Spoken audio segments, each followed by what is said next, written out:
E se tudo o que parece sólido, fixo e estável no mundo fosse, na verdade, uma completa ilusão?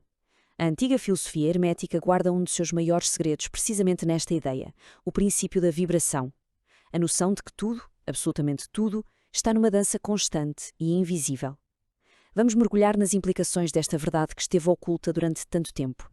São 3 palavras, apenas 3, mas que contêm um universo inteiro. Tudo vibra. E atenção, para as tradições antigas, isto não era uma metáfora poética, era visto como a lei mais fundamental da existência. Sugere que nada, desde a galáxia mais distante até ao pensamento mais fugaz na nossa mente, está alguma vez em repouso. O problema é que os nossos sentidos, bem, eles enganam-nos. Nós olhamos à nossa volta e vemos um mundo sólido, estático, uma mesa parece parada, uma pedra parece fixa, mas a realidade por baixo da superfície é radicalmente diferente. É um oceano de energia a fervilhar, onde até o objeto mais denso não passa de energia condensada, uma frequência específica a pulsar. Ok, isto levanta uma questão mais do que óbvia. Se este princípio é assim tão fundamental, por que é que esteve escondido durante milénios?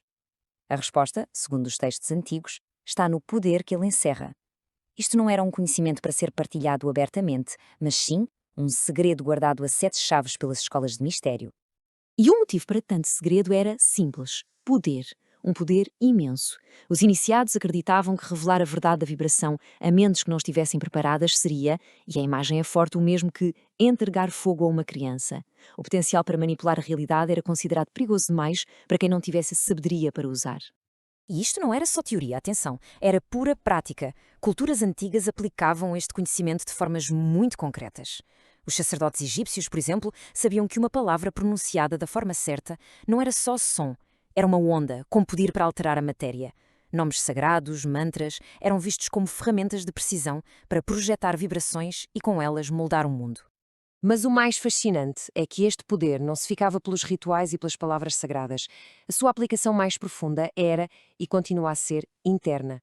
Porque o princípio da vibração não opera apenas lá fora no cosmos, ele ressoa com a mesma força cá dentro, no nosso universo interior, o universo da mente e das emoções. E esta distinção é absolutamente crucial. As nossas emoções não são vistas apenas como sentimentos, são frequências vibracionais. O medo, o ódio, a raiva são descritos como frequências baixas, densas, que literalmente nos aprisionam. Em total contraste, o amor, a gratidão, a compaixão são frequências elevadas, com um poder tão grande que se dizia que podiam reorganizar a própria matéria à nossa volta. E isto leva-nos diretamente ao verdadeiro segredo da alquimia. Toda a gente já ouviu falar da busca para transformar chumbo em ouro, certo? Pois bem, o segredo é que nunca se tratou de metais. Era tudo uma grande metáfora para o trabalho interior. O chumbo eram as nossas vibrações baixas, o ouro era a consciência iluminada. A isto se chama então a alquimia espiritual. Não é uma busca mística e inatingível. É a arte muito prática de nos tornarmos mestres do nosso próprio estado vibracional. É o trabalho de afinar o nosso instrumento interior para que a música que ele toca se alinhe com as harmonias mais altas do universo. Certo? E uma vez dominado o universo interior, o passo seguinte é quase inevitável. Como é que essa mestria interna, essa alquimia da alma, se projeta para o exterior? Bem, de acordo com esta filosofia, é aqui que se encontram as verdadeiras chaves para moldar o mundo material. E este é um ponto absolutamente central. Planos como o astral ou o mental não estão noutro lugar, noutro planeta ou dimensão distante. Eles coexistem conosco, aqui e agora. A única diferença é que vibram numa frequência diferente, uma que os nossos sentidos não conseguem captar. A chave para lhes aceder é, portanto, alterar a nossa própria frequência. E este processo mostra como isso era feito. O iniciado não pedia um milagre, ele seguia uma espécie de mecânica oculta. Primeiro, alterava o seu estado de consciência. Depois, alinhava a sua vibração interna com o objetivo. A seguir, projetava essa vontade como uma onda de rádio. E, por fim, essa onda acabava por se condensar e manifestar-se no mundo físico. Agora vamos dar um salto. Saímos da mecânica interior e vamos ampliar a perspectiva para a escala do cosmos. Se cada pensamento, cada emoção, cada objeto, tudo vibra, o que acontece quando aplicamos este princípio ao universo inteiro? A resposta é poética, mas profunda. O cosmos deixa de ser uma máquina silenciosa e revela-se como uma sinfonia infinita. Os antigos chamavam-lhe a música das esferas. A ideia é simplesmente bela.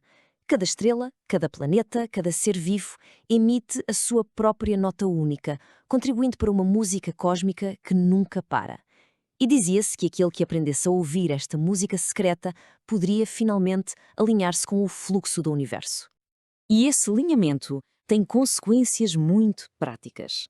Viver em harmonia com esta sinfonia universal manifesta-se em nós como saúde, como fluxo, como uma sensação de alinhamento. A dissonância, pelo contrário, gera caos, bloqueios e, em última instância, a doença, que aqui é vista como isso mesmo, uma vibração desajustada, uma nota desafinada no nosso corpo. Este princípio estende-se até às hierarquias espirituais. Seres como anjos ou devas não habitam num lugar físico, mas sim num espectro vibracional, uma frequência tão alta que é invisível para nós. O mesmo se aplica a energias mais densas. A chave de tudo é a sintonia. O nosso estado vibracional pessoal é o que determina com que tipo de energias entramos em ressonância.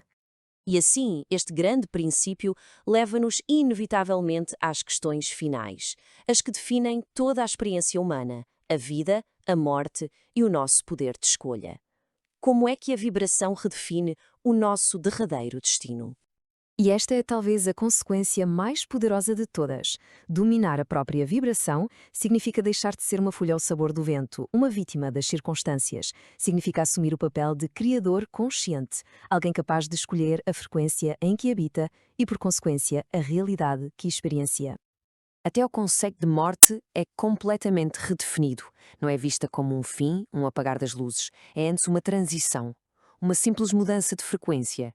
A consciência não desaparece, apenas desloca para um plano vibratório que seja compatível com a música que foi composta durante a vida.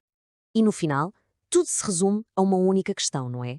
Se cada pensamento, cada emoção e cada ato são uma nota na nossa sinfonia pessoal, a pergunta final não é tanto sobre o que nos acontece, mas sobre que melodia se escolhe tocar, em que frequência se decide vibrar.